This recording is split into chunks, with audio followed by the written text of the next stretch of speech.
Diferentes países del norte global están aumentando sus políticas para devolver cada vez más migrantes que buscan asilo en sus territorios.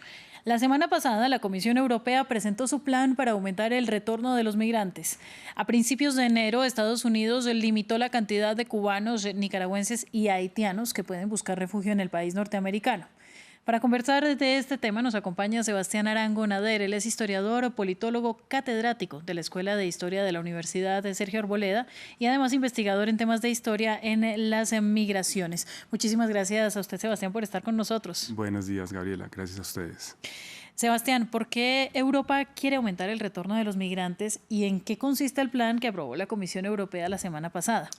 Sí, Europa desde el año pasado, incluso antes, viene enfrentando una presión migratoria muy fuerte en diferentes frentes. El primero y más obvio es Ucrania. Ucrania que, bueno, con la invasión rusa ha expulsado más de 7 millones de ucranianos a Europa, básicamente. Pero además de Ucrania tiene otros frentes, por ejemplo, el frente de las islas, de España, Marruecos, del Mediterráneo, que cada vez parece más como una opción menos viable para los migrantes para cruzar. Lo que quiero decir es que hay diferentes frentes que Europa debe atacar o debe atender. Y en ese sentido, la Unión Europea considera que una de las estrategias es impulsar el retorno de migrantes a sus lugares. Incluso otros países hablan de terceros países seguros. Y yo creo que es una respuesta del continente a una crisis migratoria cada vez más apremiante, más tensionante, porque vemos que esa crisis migratoria tiene repercusiones en el interior de cada país, en la política interna, además de la política comunitaria. Claro, y este tema de los terceros países se ha hablado ampliamente en los últimos meses con muchas críticas por los derechos humanos. La Unión Europea justamente pone la presión en terceros países que llaman seguros, como Egipto o como Túnez, pero ¿cuáles son realmente estas capacidades que tienen para controlar la migración desde sus fronteras y para recibir a los migrantes que devuelve a Europa? Claro, lo de los terceros países es un debate dentro de Europa y dentro de los países. Tenemos el caso, si bien ya no hace parte de la Unión Europea, el caso del Reino Unido, por ejemplo, con el acuerdo con Ruanda, que en su acuerdo con Ruanda aseguraban que era un país seguro para enviar los solicitantes de asilo. Y últimamente, en los últimos días, vemos como, por ejemplo, Ruanda se reacciona a la llegada de migrantes congoleses. Entonces, pone en cuestión realmente el carácter seguro de un país como Ruanda. Lo de los terceros países no es algo nuevo, se utiliza en Australia, se utiliza en otros países. La Unión Europea intenta hacerlo, pero claramente estos países terceros tienen unos compromisos en sus condiciones de vida, compromisos o tienen algunas dificultades para acoger una gran masa de migrantes. Estamos hablando de Egipto, de Túnez, por ejemplo, incluso de Marruecos se habla también. Mire, en 2021 a más de 342.000 personas se les ordenó salir de la Unión Europea, pero de ellas se cree que menos de un tercio realmente retornó a su país según las propias cifras del bloque. ¿Qué tanta probabilidad hay de que una persona que huyó de su país de origen, sea por razones políticas o sea por problemas económicos o de seguridad, realmente acceda a regresar a su casa? Claro, eso es una pregunta que tiene que ver también con la naturaleza del movimiento de personas. En este caso estamos hablando de personas que realmente tienen comprometida su calidad de vida o incluso su supervivencia en los países de origen. Digamos, en una visión pragmática, sería claramente una opción, digamos, si te expulsan de un país, buscar el estatus en otro país. No es tan fácil en materia migratoria, en materia de refugiados hacerlo, pero creo que sucede y lo más común.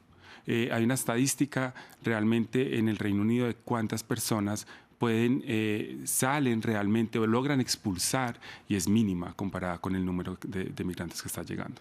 Lo cual es preocupante y nos muestra que el problema nada que se resuelve.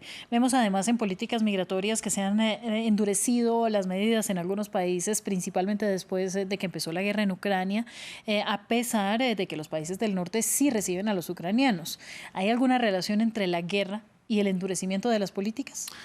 Claro, digamos que vimos una solidaridad y un sentimiento europeo de acoger a los ucranianos como una empatía con los ucranianos que sigue vigente en la mayoría de países, pero vemos que las condiciones económicas, por ejemplo, se vienen endureciendo en países del este o en países, sí, como Polonia, como los países con Rumania, en el que cada vez hay más presión social. Vemos un país muy solidario y que ofrece condiciones de vida a los ucranianos, en este caso, pero al mismo tiempo su población ve cada vez las condiciones económicas endurecerse o hacerse más difíciles, el costo de la energía, el costo de los alimentos.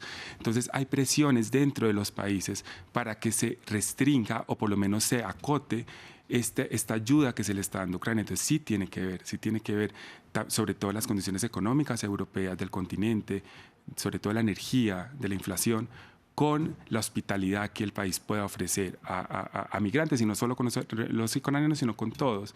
Hay una sensación como de pronto estamos siendo muy solidarios, mientras que nuestras condiciones de vida se empeoran. Es una percepción de la población. Claro, por supuesto. Ahora, otro de los grandes receptores del mundo, un experto en recepción de migrantes, es Estados Unidos, y últimamente lo que decidió fue limitar a 30.000 las personas de Nicaragua, Cuba, Venezuela y Haití que podrían migrar al país cada mes. Si bien estas personas que pueden llegar al país se les permitirá tener, por ejemplo, un trabajo, ejercer legalmente, también se les pusieron requisitos como tener patrocinadores en Estados Unidos, cosa que pasó principalmente y se le dio el gran bombo a Venezuela. Quisiera preguntarle qué sabe de la medida, si ya se está aplicando, qué ha pasado desde su anuncio, cómo afecta esto los flujos migratorios. Claro, la medida se está aplicando, entiendo, incluso hubo un alto número de venezolanos que pudieron acogerse, que se están acogiendo. Es una medida para regularizar la migración, ¿cierto? Para evitar que sea irregular, para tratar de organizarla, pero también hay críticas a la medida porque se dice que limita la migración a personas, como tú dices, personas que tengan como un padrino o un patrocinador en Estados Unidos, un capital que respalde esta migración, y deja por fuera migrantes, tal vez menos urbanos, más empobrecidos, que no cuentan con estas medidas, pero es como un ejercicio que hace la administración estadounidense de organizar la migración y de atraer una migración que ellos desean, que es una migración de pronto tal vez con mayores capacidades de integrarse al mercado laboral, de aportar al sistema social. Pero sabemos y vemos que hay una presión fuerte en Estados Unidos frente a la migración, porque sí. No, claro, Sí. es que le iba a decir que evidentemente no se está hablando de la migración humanitaria en este caso, porque se quedan por fuera, usted lo estaba diciendo, todos los que vienen atravesándose el continente entero a pie y en las peores condiciones y sujetos a cualquier cantidad de violaciones de derechos humanos. Y se quedan varados en la frontera. Así es. Y en la frontera hay una problemática social bien fuerte, política también, política interna entre republicanos y demócratas, y es hasta qué punto, digamos, se puede seguir aplazando la aplicación de este mandato humanitario, o pues que en principio era humanitario, y es como estas devoluciones express que hacen en la frontera de migrantes que cruzan irregular. Eso es un debate que está abierto entre republicanos y demócratas. Biden tiene parece que tiene la batalla difícil en el Congreso, pero bueno, es un tema constante en la política estadounidense, el tema migratorio. Un tema de todos los días, Sí, Sebastián. Gracias a usted. Gracias a usted. Sebastián Arangonader, historiador y nuestro analista invitado en Directo América el día de hoy. Gracias por su análisis.